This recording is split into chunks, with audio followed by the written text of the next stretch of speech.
Porno Cops, that's right, baby. When law enforcement needs pornography. Alright guys, we got a new section to the America Happens website called the Whistleblowers Forum, where you could go on there and anonymously or using your name post anything that you want and contact other whistleblowers to talk about what's really going on out there. Alright, welcome to the latest episode of Blood Money. Today we have a whistleblower. We're just going to call him Joe. And you know what? We'll leave it at that. It's somebody with privileged information, somebody that, as you will hear, knows what they're talking about. And so, Joe, how you doing? I'm doing well, Mr. Miller. How are you? Good. Thank you. Let's obviously dive into the topic at hand, which is the Riverside County Sheriff's Department, Sheriff Bianco. You know, give us some bombshells that things that you know because you have been privileged to be in certain positions. Well, I don't even know where to start with that, Mr. Miller. I mean, we can talk about, former Assistant Sheriff El Delgado and him intervening in a homicide investigation, or Mr. Bianco himself being involved in a pursuit where shots are being fired. He's got civilians in his vehicle. Or his former assistant sheriff, Robert Gunzel, that was involved in some pay-to-play scheme for Mr. Bianco. We've also got Porngate, where... Well, let's pause on that because obviously, you know, jokingly, we were calling this Porno Cops. What's going on with Porno Cops? Tell me what's going on there. Well, the way this all started, it goes back to a sergeant named who had quite a bit of photographs of his wife, kind of risque type photographs of his wife all over his cubicle. And it just seemed very odd that he had these these various photos of skimpy outfits and whatnot. There you go. And so, he does a lot of, posting on Instagram, him and his wife visiting different countries and so on and so forth. So I've seen him at several events where he just kind of parades his wife around. And it wasn't until he actually posted a certain picture on his Instagram that had a kind of like a signature on the photograph, and it showed his wife's, like, I guess, like her handle or her stage name or something like that. And when you're basically in a bureau full of detectives, the minute they see those things, they immediately start searching the internet for that. And lo and behold, they found that Sergeant Tinker and his wife were on a website. I believe it's called OnlyFans or Fans Only. I'm not quite sure.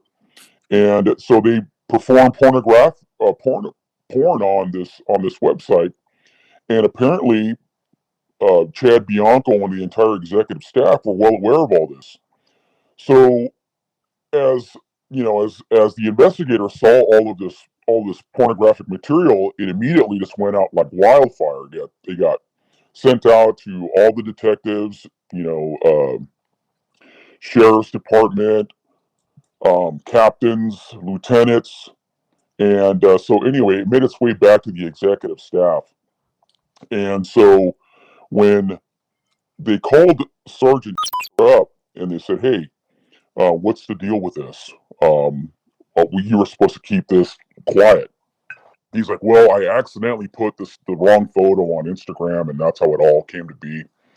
And so, Bianco he's all about when he disciplines people. It's one of the catch-alls that he has is causing embarrassment to the department. And here you have a sergeant and his wife doing porn on the internet, and obviously it's embarrassing to the department. And rather than disciplining this guy and saying, "Hey, you need to knock this off," or choose either do porn or be a cop. What's your choice?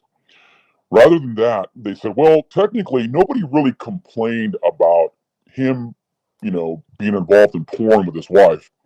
And when they asked Sergeant about, whether or not he was getting paid for this, because you're not allowed to have outside employment without permission from the sheriff. They said, well, technically Sergeant is not getting paid. His wife is, so he's not making any money on this. So rather than discipline this guy for causing embarrassment for the department, and the media outlets here locally were well aware of that, but it didn't go any further. They swept it under the rug and said, well, since you're not making any money, we're just going to go ahead and not do anything about it, but just go ahead and kind of tone it down a little bit, which is unbelievable because you have somebody like, I'll say his name, some in the same area that's working there, a single man started dating. I'll just give you his first name. His first name is Dario. So Dario starts dating somebody who's no longer involved with her ex or her husband. She's separated or whatever. So the ex finds out that Dario is dating his wife, and Dario's a detective. The ex-husband calls the station and files a complaint about Dario dating his ex-wife. Well, Dario immediately gets disciplined for dating this guy's ex-wife and gets moved from the station where he's at and gets transferred somewhere else. And the whole thing was he caused embarrassment to the department. So how do you go from out doing porn to just some guy that's dating somebody, and he gets disciplined and he gets transferred, but Sergeant Tinker he's okay, and it all falls back on being part of the in crowd with Bianco. You're either in or you're out. His wife likes you or his wife doesn't like you. You're part of the Bunko Club. You're not part of the Bunko Club, and that's basically what happened with that. Wow. What's going on here in these text messages? So what this is talking about here is one of Chad Bianco's former chief deputies was involved in a brawl out in Las Vegas. I don't know the circumstances behind the brawl, but the police ended up coming out and he ended up being detained. I believe he was booked overnight and then released. And it was kind of supposed to be kept really hush hush, and really it was supposed to be kept quiet. And if you know the way the culture of law enforcement, nothing stays quiet. Nothing is sacred. The minute you say something, it spreads like wildfire. So, sure enough, the facts of the arrest came out, and so his name was Joseph Pemberton. So Joseph Pemberton gets arrested. He gets booked, and so they try to do a cover up. They don't say anything, and it wasn't until this gentleman that you're showing the text messages here, actually started questioning Chad Bianco regarding the arrest. And shortly thereafter, Chief Pemberton retired from the department. So I think it was within like a few weeks or maybe a month or so he retired. But there's a culture within Bianco's circle that it's always try to cover it up first until somebody finds out what occurred. Case in point, we're talking about former Assistant Sheriff Ed Delgado. Mm-hmm. Now, Ed Delgado was in charge of the Corrections Division, and he and a lieutenant named Brandy Swan learned of a homicide that occurred in their area, in the Woodcrest area of Riverside County. So Ed Delgado and Brandy Swan's kids went to school with the suspect of the homicide, a young man named Brady Castillo. Brady Castillo was accused of killing Isabella Ruiz. But unbeknownst to homicide investigators, Ed Delgado and Brandy Swan wrote a letter recommending leniency for the homicide suspect. Now, the Brady Castillo, I believe, was like 21 years old, and Isabella was somewhere around 19 or 20. But unbeknownst to homicide detectives and the family or anything like that, it wasn't until either the DA's office or somebody notified Detective Sandoval, who was the who was the primary on the homicide with our central homicide unit, they learned about these letters that were written for leniency of a homicide suspect. And the DA's office had agreed to go with manslaughter at that point without really conferring with the family or talking to Sandoval. So these letters were written without anybody's knowledge or consent. And so the question is, why is Ed Delgado and Brandy Swan trying to intervene in this homicide investigation? Well, nothing was being done about that. Basically, initially Delgado was just, hey, knock it off, you shouldn't have done that. And Brandy Swan, same thing. And it wasn't until people started raising questions about the letters that were written, did they actually do something about it? At that point, once the media started finding out and inquiring about these letters that were written, and I believe CPRA requests were written for those letters, to which the Sheriff's Department denied those letters exist, as well as the DA's office. But we all know that they exist. So Ed Delgado, he was not part of the in crowd, so he was ordered to retire shortly thereafter. Brandy Swan is part of the Bunko Club. The Bunko Club is Bianco's wife's, I guess, her little circle of friends that she has that she plays Bunko with. Let me ask you: is like this whole the porno cop and his wife, is that part of that circle?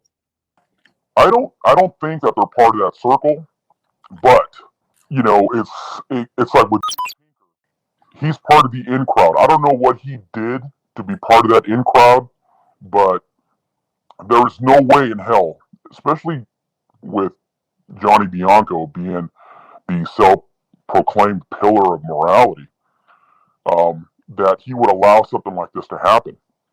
Because, people have been disciplined for just dating somebody. And, he made it very clear that if you're having an affair with outside of your marriage, that you will be disciplined. But that's kind of selective discipline with him, because if you're part of his in crowd, let's say, Assistant Sheriff Herman Lopez, which you may have heard of Herman Lopez. His son was killed. He was part of I believe the 13 that were killed leaving Afghanistan. And believe me when I say that my heart goes out to him and his family. However, Herman Lopez is dirty. I mean, I hate to go there, but he is dirty. Him and Matt Jimenez were having an affair with the same community service office out of Palm Desert. So it's kind of like selective as far as who he goes after. So he didn't go after Herman Lopez. As a matter of fact, he promoted him. He didn't go after Matt Jimenez when Matt Jimenez's wife went over to the sheriff's department and raised hell about the affair that was going on. And so, so that right there was let go. And then you bring in the second in command. You bring Don Sharp in, who was having an affair with a community service officer out of Lake Elsinore. And it was so bad that Don Sharp's wife had to ride in the car with him back and forth to work just to make sure that he wasn't cheating or going somewhere he wasn't supposed to. And this, from what I understand, that's still going on to this day. Wow. And she's not a sheriff's department employee, but yet she's offered a ride in a county car where everybody else gets disciplined for, having people in your car that are not county employees. So, to be straight, it's just, he's just an absolute hypocrite when it comes to enforcement. His ability, I mean, how can I say this? He's dumb. Chad Bianco's just dumb. He's one of these knee-jerk reaction kind of guys, and you are a perfect example of that, Mr. Miller, of a knee-jerk reaction. He does this regularly. He does it almost to the point where it's become boring. because he does it so much. I mean, here we have, let me just give you a story of something that just occurred not too long ago. We had a sergeant. I'm not going to say their name or anything like that, but there was a sergeant that was working in the jails, and they had a very violent inmate that was threatening to hurt himself, hurt deputies, break windows, and just basically not cooperating. Just a very violent inmate. So this sergeant, good for them, they did the right thing. They said, "Well, what's it going to take to calm you down?" He says, "I need to make a phone call." So the sergeant asks, if I let you make a phone call, will you calm down and will you cooperate? He says, "Yes, I will cooperate." So the sergeant pulls their cell phone out of their pocket and says, "What's the phone number?" He gives her the phone number. She dials the number. They answer. He has a short conversation on the cell phone, and they hang up the phone, and the inmate complies and does what he's supposed to. Now, rather than, you know, give a commendation to the sergeant for defusing this potential violent situation where the inmate was gonna potentially hurt himself, hurt staff, damage property, they put her on administrative leave. They walked her out of the facility because she allowed an inmate to use the phone. Well, it's not like she handed the inmate the phone. Yeah. She dialed the number for him to try to prevent anybody from getting hurt and from property being damaged. But that's the kind of stupid things that Bianco does. And you even have the detective that's doing the investigation say this is straight out. This is stupid. But yet Bianco, rather than try to get the facts first and before he makes a decision, he does this knee jerk reaction where what he doesn't understand is there's people's lives at stake. He's an emotional decision maker, and it's to his detriment. I mean, he's just a terrible human being. He's terrible. And when he initially became sheriff, there was the honeymoon period. Everybody was happy. Oh, he's going to be great. He's saying this, he's saying that, he's saying all the right things. But what the people don't know, and those of us that have been close to him know, is that it's all bullshit. He's basically just telling you what you want to hear, but he doesn't believe it. This whole I'm a super conservative, I'm a super Christian, it's all bullshit. None of it's true. He does what is going to get him out in the center stage, out in front of the limelight. If it benefits him in his future endeavors of becoming governor, he's all over it. You're a perfect example of that, Mr. Miller. He did the same exact thing to you, and he's done it to other people. So how do you guys figure out that this guy, because I saw the video clips, you don't really necessarily see his face completely, but how did you guys figure out it was the same guy? Well, the watch, number one, but then there's another. So this watch he's wearing, and sorry guys, I'm gonna play some video here. This might cut us off for a second, but so that look at that watch that he's wearing, guys, and then so same watch basically. Well, same watch, and obviously, there's more video there where she shows most of her face. Unless she's going out behind his back and making porn videos. But we know that's there's no doubt about it. We worked together. We were in the same office together. This is a picture of him, by the way, next to the guy that arrested me, Coronado or whatever his name is. But yeah, them staying together. Yeah. So Bianco is he is what you call a super hypocrite. And there's, as you may know, there was a couple years back, we had a couple of deputies that were killed in the line of duty, which was a dark couple of months for all of us here at the sheriff's department. But what the people don't know is that Bianco was all over inside that pursuit. I mean, he had no business being there. He was in Los Angeles having a meeting regarding the Rose Parade, and we'll talk about the Rose Parade more a little bit later. But he was having a meeting about the Rose Parade, and he was in his what we call his POV, his personally owned vehicle. It was a BMW. And so all this is going on when Deputy Cordero was shot and killed, and they're in pursuit. And during the pursuit, obviously you're aware that we border San Bernardino County. San Bernardino County SWAT team was in the area right near the Harupa Valley area, High Grove area, because the pursuit went all over the place in the San Bernardino County, Riverside County border.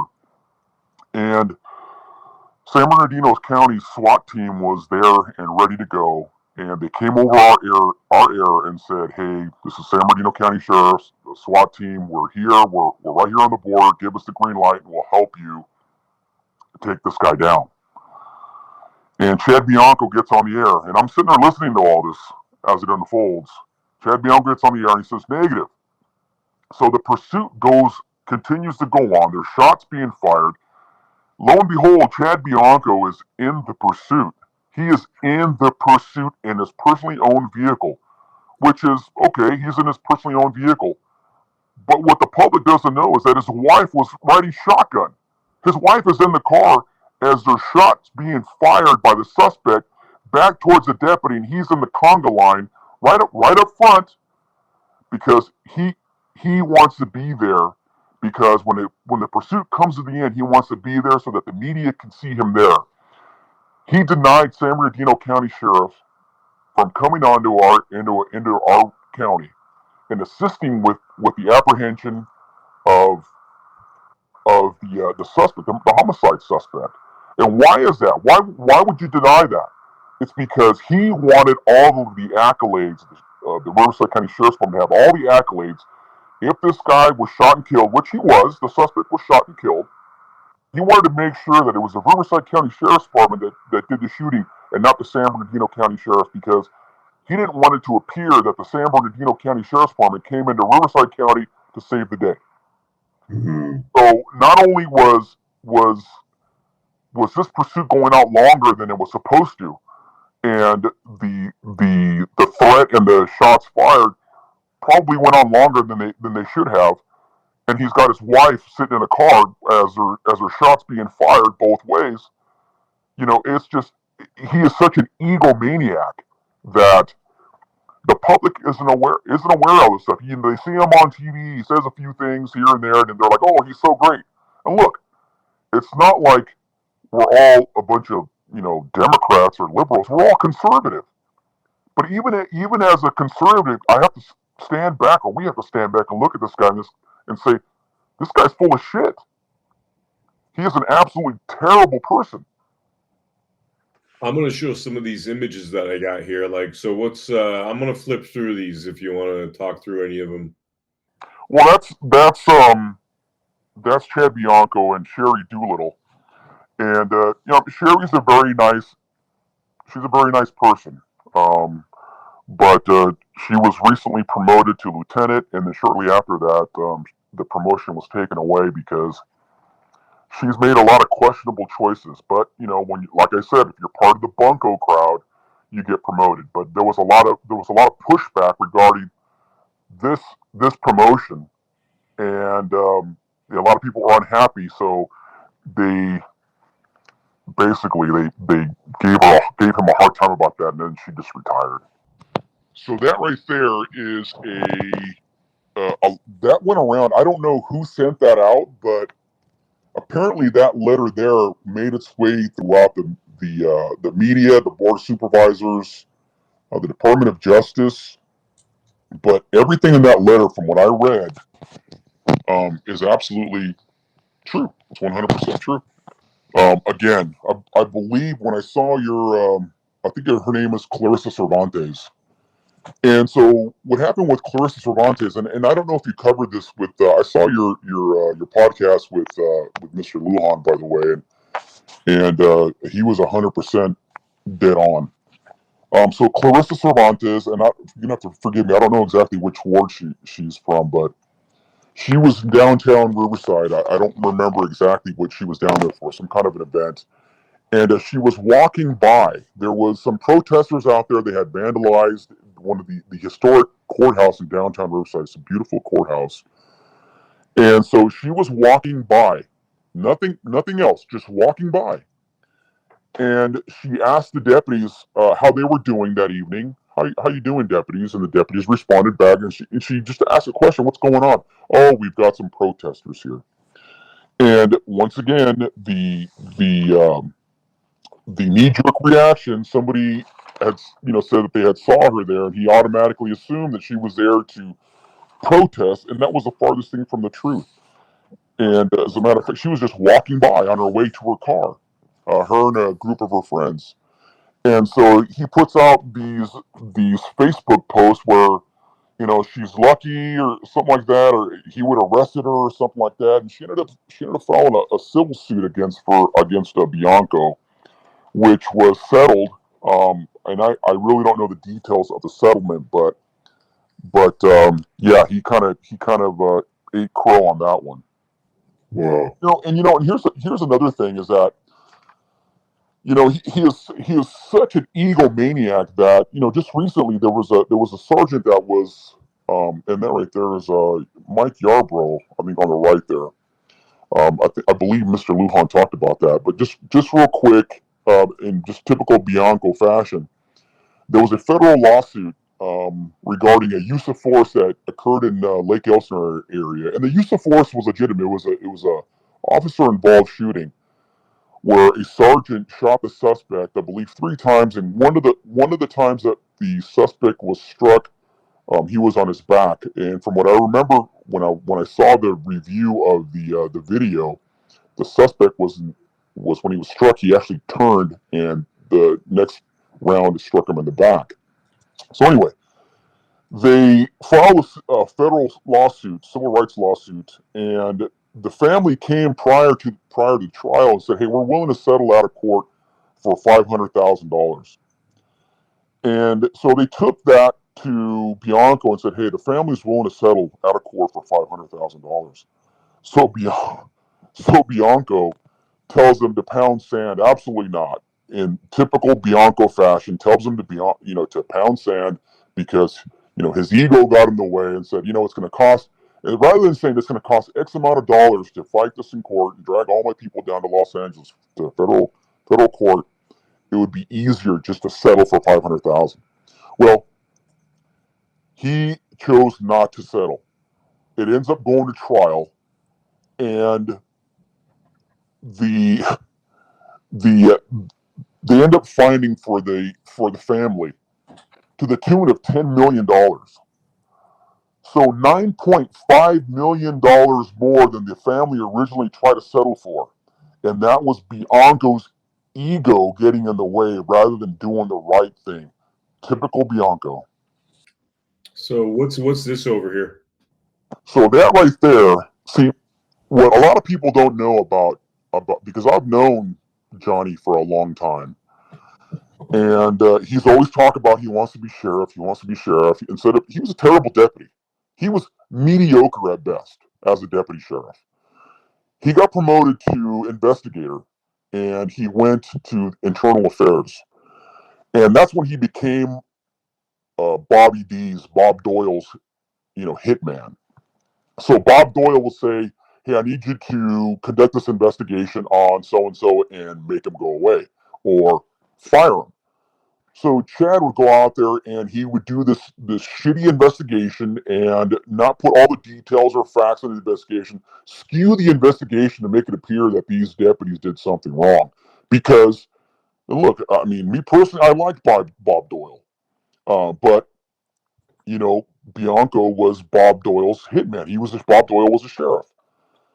So this article was written by, I believe it was Stone Basalia. Yeah, it sure is. And it outlines the circumstances of a case that Bianco worked on, where it was so egregious that the the law firm actually wrote an opinion regarding the investigation and Bianco's tactics regarding the investigation. And there you have it right in front of you so that you can read for yourself. So, but this is nothing new, Vem. I mean, this is just, he's like, you know, Bianco surrounds himself with his buddies rather than to do to have the right type of leadership where you surround yourself. I mean, look at Donald Trump, for example. Donald Trump, he surrounds himself with brilliant people. Well, Bianco's the opposite. He surrounds himself with people that are dumb and that are just going to be like, yes, I will toe the line. Yes, I'll do what you want. Yes, no problem. You know, one of his guys is David Lelevere. I mean, are you kidding me? The guy's as dumb as a box of rocks. This guy is, a former cokehead. He was involved with biker gangs where they did an investigation on him where they believed Sergeant Kent Wurgis and the Special Investigations Bureau were following this guy around and followed him to several biker bars where he was involved with all these bikers. And back in the 70s, I mean, he was doing coke like it's going out of style. But this is Johnny Bianco's best buddy, his henchman, the guy that he sends out to get things done. I mean, he's basically his muscle. Is it this guy right here? No. I don't believe you. No, not that guy. I don't know who that. That's a new promotion. But Dave Lelevere is basically Bianco's buddy.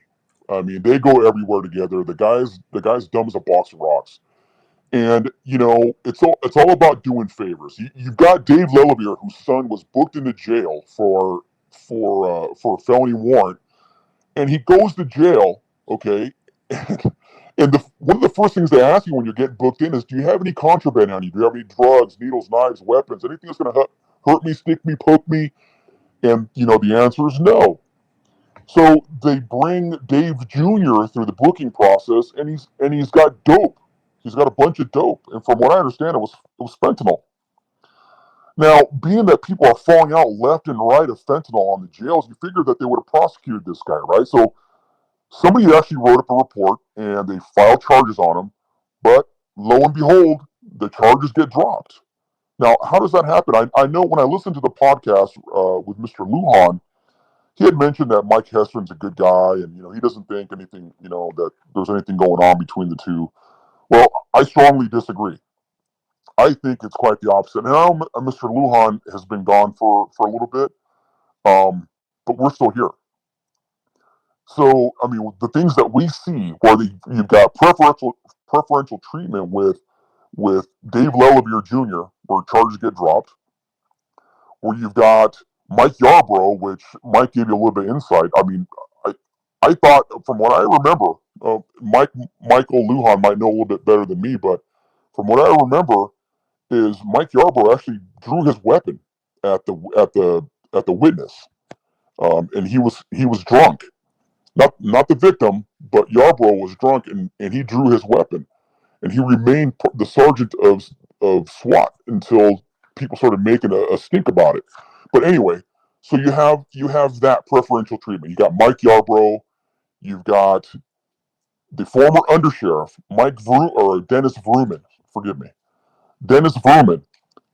During the COVID pandemic, Dennis Vrooman, his wife, and several other people from the executive staff were out in Palm Desert. You're familiar with Palm Desert because it's right next to Coachella. They're at a restaurant I believe it was the Marriott. And so it was during COVID, and there was strict rules in place regarding wearing a mask. Well, Dennis Vrooman's wife was not wearing a mask. And so the security guard came up to Mrs. Vrooman and said, "Ma'am, would you mind putting your mask on?" To the point where she became belligerent, started yelling at the security guard, and slapped the taste out of his mouth. I mean, just flat out slapped him. And nothing happened. There was a report written, and it was sent to the district attorney's office for review, and the district attorney's office did nothing with it. Now, they try to keep that hush-hush because they don't want anybody to know about this, but like I told you, nothing is sacred with the sheriff's department. We used to call it, as for those of us that are a little bit older, as the jail turns, or RSO turns. Yeah.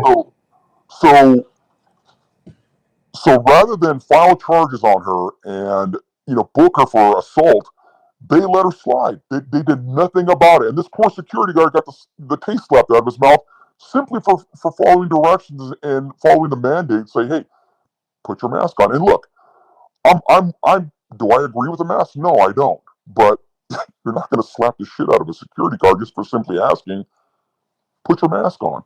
You've got that there, and you've got the former assistant sheriff's wife, who was Raul Vergara. His wife was busted for embezzlement. Now, did she see any prison time? No.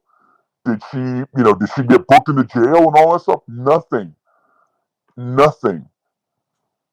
I mean, I think they ended up, she got no jail term or something like that. I think she pled to something silly, but I think she got charged with embezzling something like $300,000 from what I understand. And absolutely nothing happened. So you talk about the preferential treatment, the disparaging treatment between, the common citizen and members of the in crowd, with Bianco. And, so there was a CPRA request because I remember I was there. There was a CPRA request regarding the police report on Ruman's wife slapping the shit out of the security guard.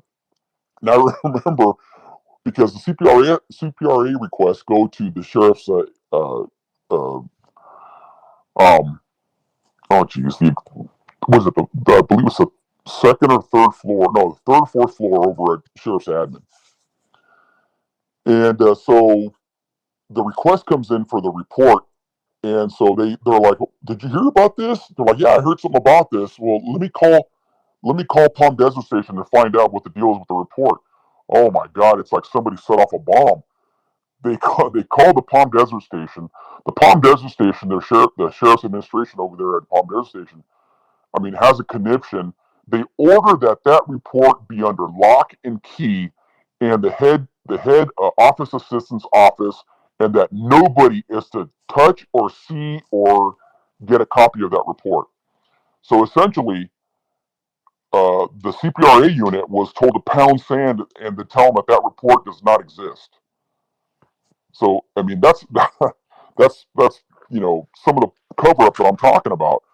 And it goes a lot deeper. I mean, it goes a lot deeper. I know Mr. Lujan had mentioned something about 1-day wraps, where the buses were wrapped. Now, what people don't know is that the sheriff's department was initially going to use the same company that the San Bernardino County Sheriff's uses for their buses, but Chad and his little in crowd, he befriended this gentleman named Brian Ware, the owner of 1-day wraps.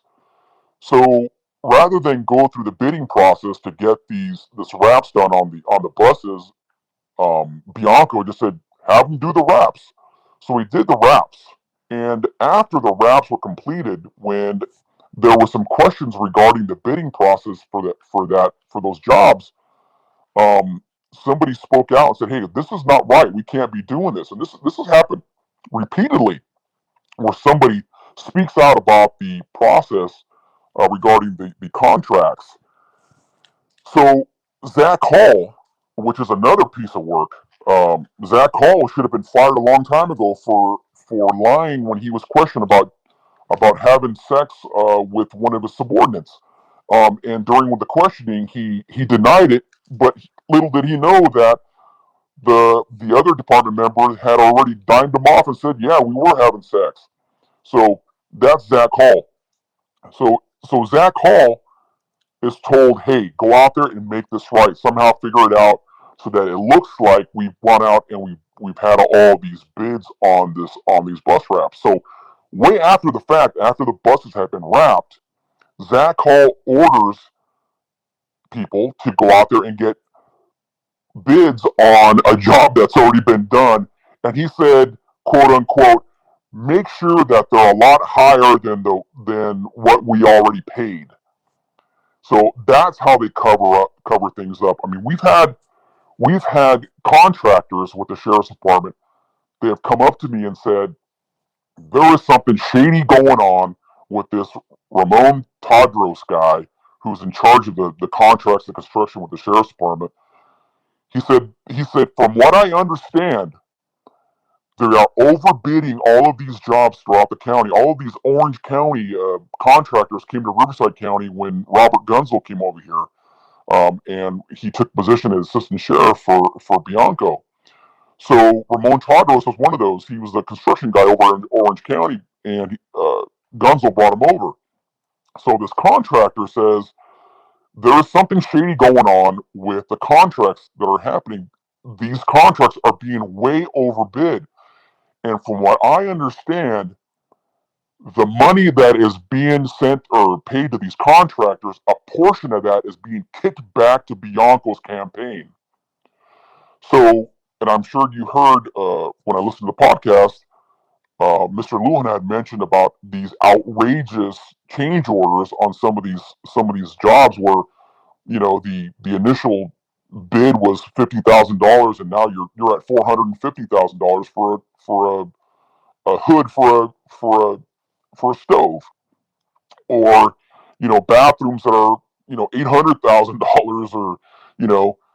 So from what I understand and from what this contractor told me is that a huge portion of that is being kicked back to Bianco's campaign. So, you know, and I tell you, Mr. Miller, all you need to do is follow the money. There are people that are working there right now that are concerned about what is taking place regarding the contracts. You know, and you talk about, you know, we talked about Robert Gunzel. I know Mr. Lujan had mentioned something about Robert Gunzel and the ticket fixing that was going on over at Harupa Valley Station. But what the public doesn't know is that there was a lot more going on of that Bianco tried to hide. So basically, what was happening is we had contractors that were doing work at the academy, the sheriff's academy, called the Ben Clark Training Center. What happened is we have a commercial enforcement guy that goes out there and he targets big rig trucks and things like that, and does inspections on these commercial vehicles to ensure that everything's in proper working condition. So what was occurring is these contractors and their big equipment was getting cited. Those citations can be anywhere from $5, $6, $10,000. They're hefty fines. So one of them in particular got cited, and the fine was going to be somewhere around $10,000. So Robert Gunzel contacted the captain over at the sheriff's parish station and says, "Hey, make sure that deputy does not show up for court, because if the deputy doesn't show up for court, then the case is dismissed." So good on the captain over there, and said, I'm not doing that. But Robert Gunzel had asked them not to show up for court because, according to Robert Gunzel, what he was going to have to do was going to adjust the price of the contract to offset the cost of the citation. So basically what was going to happen is, so if the contractor was going to have to pay $10,000 for the fine, Robert Gunzel was going to ensure that the contract was upped by $10,000 to offset the price of the citation. And from what I understand, you can probably do a CPRA request on this. There was several emails. Not that I understand. I know that there are several emails on this, and this is not the first time where Robert Gunzel had tried to intervene on things like this, matters like this, or investigations. In the Harupa Valley area, where he tried to intervene. And Bianco, he is. If you're not a friend of his, then all I can say is beware. We had an incident over in Harupa Valley where a fireman had damn near beat a black transient man, to death. And Bianco ordered that case not be turned over to the district attorney's office. And there's emails on that where he says, under no circumstances are you to send this case to the district attorney's office. Well, and I hope you follow up with the captain over there at Harupa Station. But the captain said, absolutely not. I will not do that. I'm sending this to the DA's office. And that came straight from Bianco, where Bianco was ordering people not to file cases with the district attorney's office because they were his friends. And likewise with Robert Gunsel, where he tried to intervene on a coach that was ordering kids to beat up on another kid. He was promoting bullying of kids, and Robert Gunsel tried to intervene and try to keep the case from going to the district attorney's office. Well, this same captain said, absolutely not. We won't do that. We will send this to the DA's office, and they can make the decision from there. So this is not a one-time deal with Bianco. This is constant. Not only is he dirty, but he is vindictive. I mean, how has he been kept in power for so long? Is it just because the DA runs cover for him? Well, he's got his people in place. I mean, we had an investigation that had started with the former auditor controller, Paul Angulo, and it was during the elections. They had requested a bunch of documents regarding some of their oh geez, what was forgive me, I'm trying to think back here to what it was, but they were looking into some of the spending regarding Bianco, and there was some questionable contracts and expenditures that were going on. So Paul Angulo, it was during the elections, Chad Bianco endorsed the other guy that's in there now.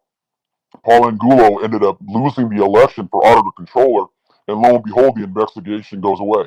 Yeah, and Bianco and the new auditor controller, and forgive me, his name escapes me, but they are tight. They are two peas in a pod.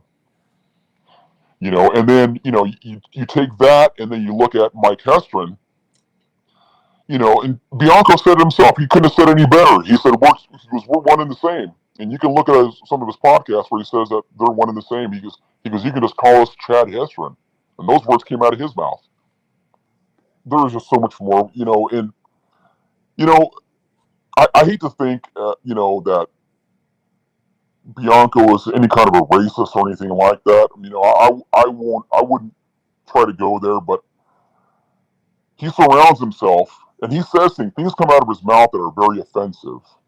Like for instance, he's got a female chief that works for him. She's a black lady, very, very nice lady. But I sat there and I couldn't believe the words that came out of Bianco's mouth, where he tells us that he quote unquote he tolerates her, and he calls her dumb. And I'm like, I'm sitting there looking at him, I'm like, I don't even know what to say, because he's sitting there saying that he tolerates this black lady. And I'm like, that's not something that you should be saying, especially in a crowd of people where, we could actually, say something about that, but nobody's going to say anything. But he's, you take his affiliation with the Oath Keepers, which whatever, okay, the Oath Keepers, okay. But then we circle back to Dave Lelevere, where we witness him spewing the N-word, saying derogatory statements about Hispanics and black people. And there was a sergeant that had that all on video. He recorded it all. But that sergeant became part of the in crowd, so that video disappeared with that sergeant. But I mean, he is just a bad hypocrite, vindictive person. Just a terrible person, and he so wants to be in the spotlight. For instance, there's a equestrian group, a horse riding group out of Temecula. Every year they go to the Rose Parade. Well, when I told you that Bianco was over there at the Rose Parade, meeting with the people from the Rose Parade, is because he had pressured the people from Temecula not to participate in the Rose Parade so that he could participate in the Rose Parade, because he wanted to ride his horse up there, and he wanted the entire nation to see him up there as America's sheriff riding his horses through the Rose Parade. When the reality was he wasn't even supposed to be there. The people from Temecula, the horse riding group from Temecula, were pushed out so that he could be in. But that's just the way he is. I mean, and just following up a little bit more on the contracts deal. I mean, there was part of the executive staff that was up there with the contracts. There was a lady there, and her last name escapes me, but I believe her name was Rebecca. But Rebecca had discussed her concerns about Ramon Tadros, and it wasn't even a discussion. It was a flat out yelling match between her and Ramon. And she went to one of the chiefs or one of the assistant sheriffs and said that we can't do this like this. We can't be doing this.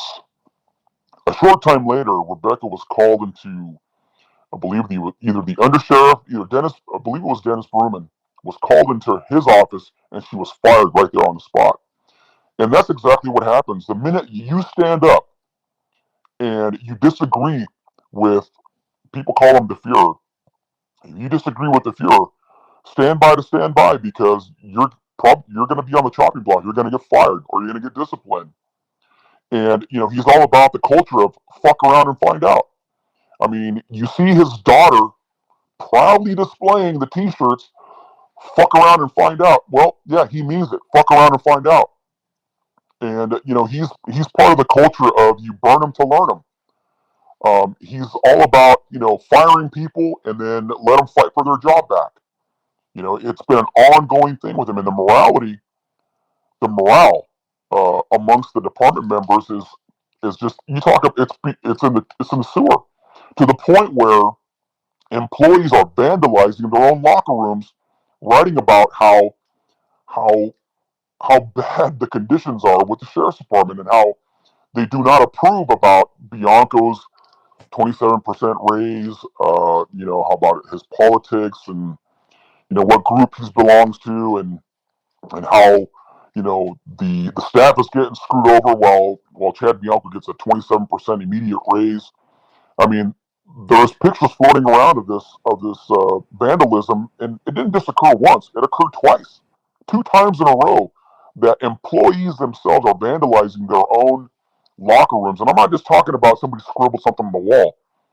I'm talking about these huge mirrors that get with permanent marker. They're writing all over them their hate and their disgust with Chad Bianco.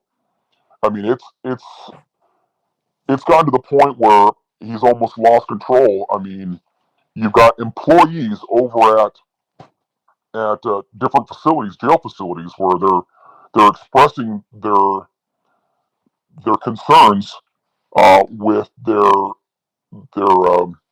union leader, and a short time later, after, I mean, I'm being nice. I'm saying expressing their concerns, but basically they're talking shit to the president of the union.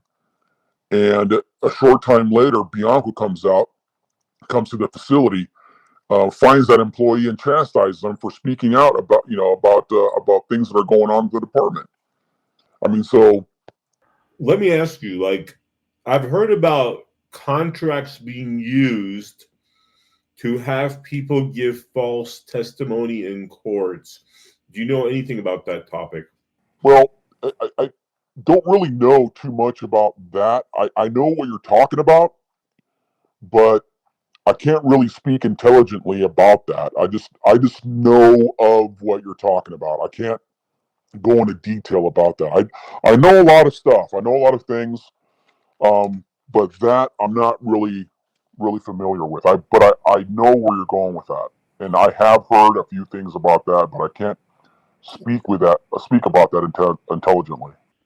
Michael Lujan had mentioned it, where like people have these contracts that the sheriff controls, and they know if they don't do as they're told, then the sheriff has the power to revoke the contract. Absolutely. Yeah, there is a case that I was following, that I believe that occurred, and Michael Lujan had mentioned that case. And from what I understand, not only did that, I'm trying to think of the name of, I believe it was Bevins or something like that. but they ended up losing their sheriff's department contract because the report that was written was contrary to what they wanted it to be. And so from what I heard is that the sheriff's department didn't like what he wrote because it was contrary to what they wanted it to be. They asked him to change it. He said no. The sheriff's department changed it without his knowledge and consent and presented it as being his own work. And then I believe they hid it. They hid it, or they didn't present it as it was supposed to be. But that's about all I know on that. Got you. Man, is there anything that we didn't touch upon that's worth mentioning before we wrap it up here? Well, I mean, just a couple of things. I mean, Bianco's ego is just I don't know how you can measure his ego. He's not a good steward of the people's money. He spends like it's going out of style.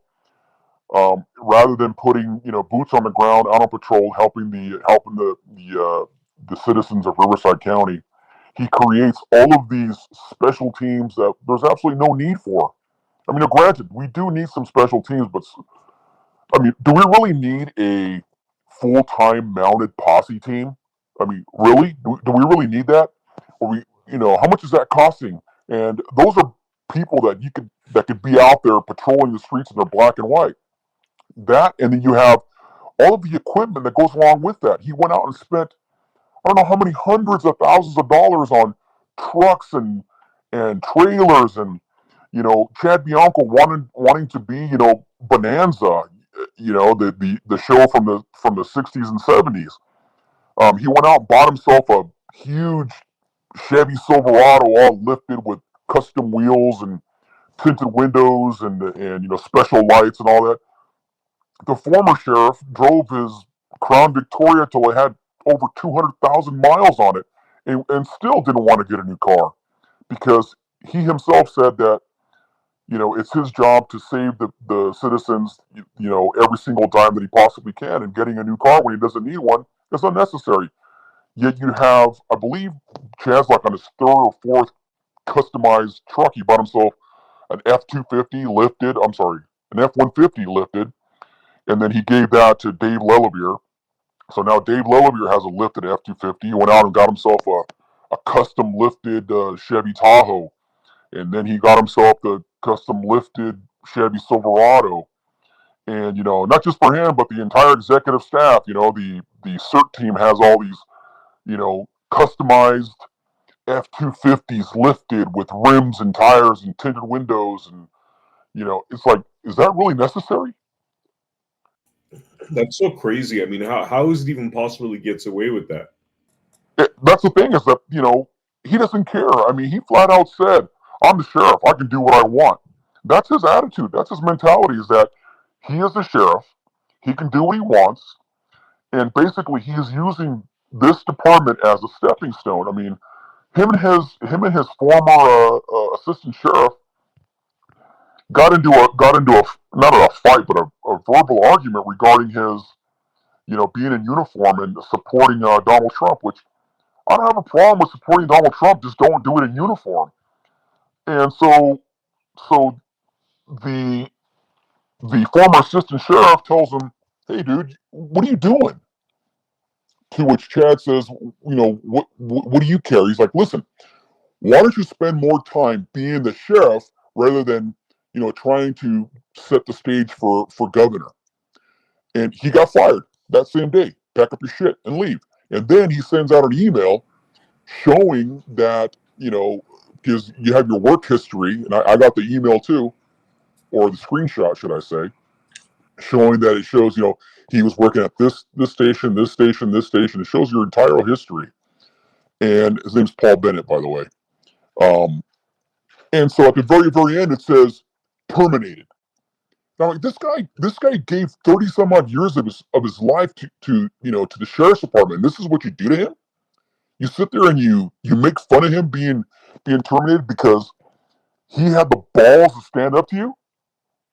And that's the problem with Chad. If you have the balls to stand up to him, oh my God, stand by to stand by. You know, And it takes me back to the sergeant that had the balls to deny his son-in-law vacation time because they were short-staffed. You need to have bodies to run the jails. I mean, God knows there's bodies dropping left and right over in the jails. And so, Chad's son-in-law, the guy that shot the guy with the water bottle, should I say murdered the guy with the water bottle, he asked for vacation time because, Chad and fam are going to the river.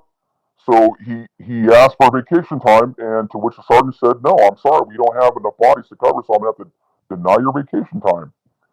So what happened to that sergeant? Well, that sergeant found himself being transferred to another facility about 80 miles away. He got some road therapy for denying Bianco's son-in-law vacation time. I mean, that's the kind of vindictive bullshit that goes on with Bianco. That's the kind of shit that we're dealing with on a daily basis. It's just he sits there and he pretends like he's so caring, and he fights these laws, and Senate Bill 2 SB 2 is terrible. It's going to bring down morale for law enforcement and this and that and the other. Yet as soon as it gets passed, he figured out a way that he could weaponize SB 2. That's Senate Bill 2, which basically allows you to decertify law enforcement officers for certain allegations that are found to be true, like lying. So Chad Bianco weaponized SB2, and what he does is he tries to tell on his own people that he doesn't like, and sends it to what's called POST, Peace Officer Standards of Training, that hold your certificate. And so what Chad does is he has his goons put together a case where they allege that you lied, send it to either the DA's office of prosecution, try to get them to try to sucker them into filing a charge, and then if not, file a complaint with Post and their SB2 unit, because Chad knows that if SB2 decertifies you, then he has every single right to fire you. He figured out a way to try to screw his employees over that he doesn't like. And it's and you go back to Chad's, and I hate to it's not his biological kid, but whatever, it's his daughter through marriage. But his daughter couldn't get hired on with the sheriff's department. She had issues with domestic violence, not being a victim, but on the latter. So she couldn't get hired before. No sooner than Chad Bianco comes into office, he orders personnel to hire her, despite them pushing back on her background. He says, "I don't care, hire her anyways." So now he's got his daughter working for the department, who's got no business being there, none at all. I mean, when it's like basically as soon as you see her, you walk the other way, because God forbid you say, so and so gave me a dirty look because now you're driving 80 miles to the next station. We had a captain over at the academy, Evan Peterson. Evan Peterson they were at a function, and Bianco's wife was sitting right next to him, and he had made a joke where he's saying, "Oh, he has to ask the sheriff for permission to do this, that, or the other," and then he jokingly says, "Well, I should ask the sheriff's wife instead, being that she's the decision maker," something to that effect. Well, guess what? Now he's driving 80 miles to the next station. So he got transferred out of his position and sent to, I think initially he was going to go to Court Services East, but he ended up going to Cabazon Station, simply because he made a joke that offended his wife. Who's Evan's not part of the Bunko Club, so he got disciplined for making a joke. Mr. Miller, there's so much more, but I'm telling you that you really do need to follow the money. I mean, there is some dirty, underhanded things going on with that. I mean, the venue that covered the last sheriff's picnic, they had some. And I'm not a big country music guy, but he had some famous country music singer come into the sheriff's picnic and sing, and I think that ended up costing him $90,000. And they had to do some some fancy math to figure out where the funds were going to come from. That included the Sheriff's Association, where they had to figure out a way to pay for that. And they did. They got the country music singer there, and it just keeps going and going and going. But if you decide you want to have me back again, there's a lot more that we can discuss. Amazing, amazing. Thank you so much for coming on the Blood Money podcast. For the viewers out there, thank you so much for joining us for this very special episode. I will see you all on the next episode of Blood Money. Thank you.